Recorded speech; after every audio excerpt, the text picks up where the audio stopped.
Relación a la primera lectura para el martes 18 de agosto, la revelación de Dios en la historia. Em, Hay una pregunta que el propio texto se hace.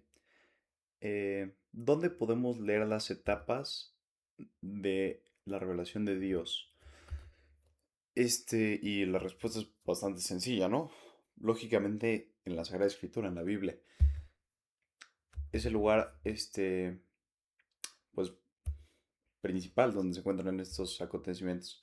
Entonces, am, en relación a esto, tres ideas principales o tres ideas que hice, digamos, es dónde entra Dios en la historia, como primera, dónde se guarda esa acción, que es un poco parecida a la pregunta que ya hicimos, y dónde, dónde nos dice Dios que vino, que viene y que seguirá viniendo. Entonces, hablando de la primera, el texto habla de San Marcos y resume el inicio de una predicación de Jesús que dice, se ha cumplido el tiempo y está cerca del reino de Dios. Esto le da sentido esto le da sentido a o sea, que la historia empieza a brillar en la gruta de Belén, ¿no? Entonces, nos dice, se ha cumplido el tiempo y está cerca del reino de Dios. Esto a lo que hace referencias a la llegada de Cristo, ¿no? O sea, bueno, al nacimiento de Cristo. Entonces, o sea, tenemos la afirmación de la historia no es una simple sucesión de siglos, años y días. Es el tiempo de una presencia que le da pleno significado y abre una sólida esperanza. ¿Qué nos dice esto? Esto básicamente nos dice que en vez de ver el tiempo como algo que pasa y la historia como algo que, bueno, que pasó, digamos, lo deberíamos ver como, se podría decir, como vemos fósiles de dinosaurios, ¿no? Cuando encontramos un fósil de dinosaurio, claro que es importante de qué fecha es y hace cuánto tiempo estuvo, pero lo vemos como evidencia de algo que pasó, ¿no? De un animal que estuvo vivo en la Tierra. Esto es lo mismo. Tenemos esta evidencia, los años son esta evidencia de cosas que pasaron en relación, sobre todo a Dios en este caso, ¿no? Entonces, hay que entender que Dios no se revela solo cuando se crea el mundo, ¿no? O sea, no es el único momento en el que Dios interesa en la historia.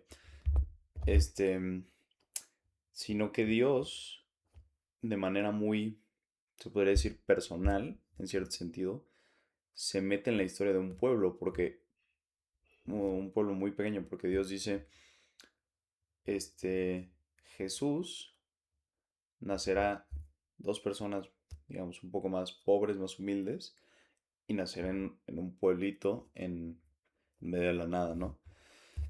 La segunda idea, ¿cómo no se pierde todo esto con el tiempo?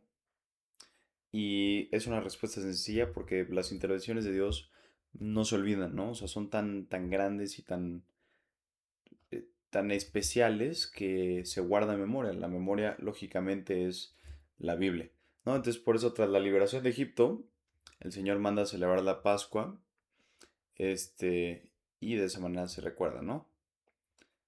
Y hacia dónde camina toda esa revelación, este, pues acaba en Cristo, básicamente. La palabra de la creación ahora se encarna y, bueno, Jesús se lo explica a sus discípulos y después en las escrituras nos los explica a nosotros, ¿no? Este, Ahora, en relación a la segunda lectura, el año de la fe, Dios revela su designio de benevolencia. Este, Aquí hay varias preguntas que el mismo texto responde. La primera es, ¿por qué San Pablo, al comienzo de su carta, eleva a Dios una bendición desde lo profundo de su corazón? Entonces, parte de la respuesta aquí es que o sea, contempla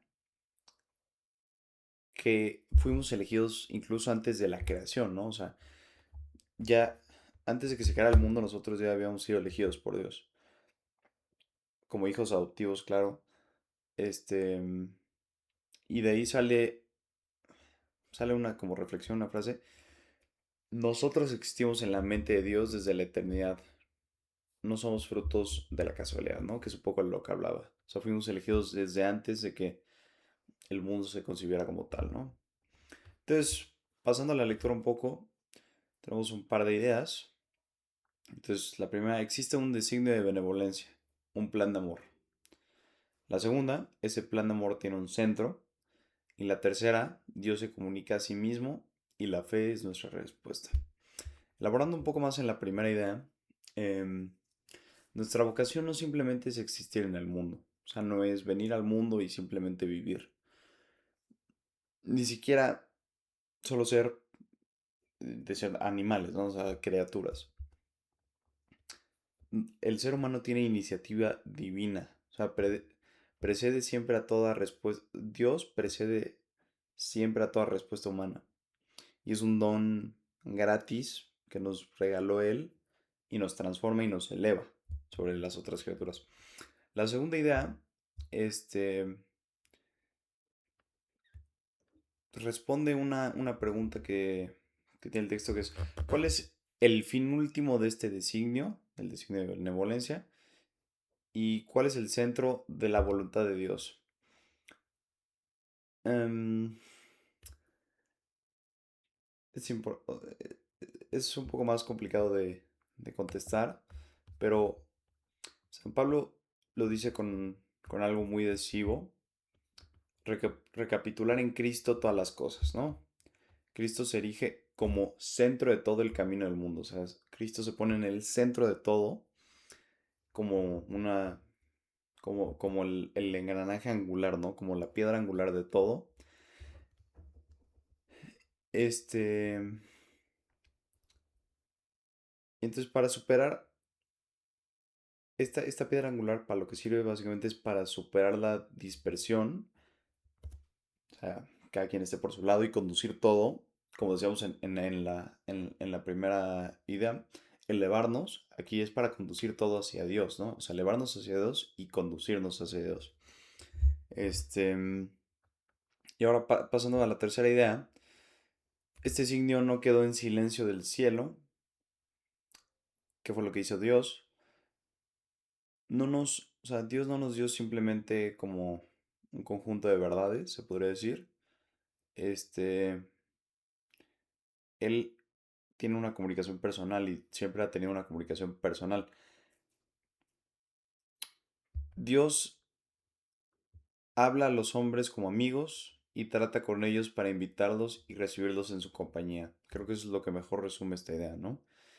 El texto también añade algo, este, que dice un poco como nos atrae a a la naturaleza divina, o sea, Dios atrae a la naturaleza divina de tal modo que nos quedamos divinizados, ¿no? Es lo que dice este, bueno, lo que un poco dice el texto, ¿no? Entonces, ¿qué, ya para concluir un poco, ¿qué espera de nosotros Dios? El texto se lo pregunta, ¿qué es por tanto el acto de fe? El- y bueno, la respuesta a eso es que es la respuesta del hombre a la revelación de Dios, ¿no? O sea, la fe es la respuesta a cuando Dios se revela. Y es dejarse aferrar por Dios, por la verdad y por el amor de Dios. Entonces, la fe es la conversión máxima, ¿no? Es la conversión más preciosa que hay porque estás entregando todo lo que tienes y eres hacia Dios, ¿no?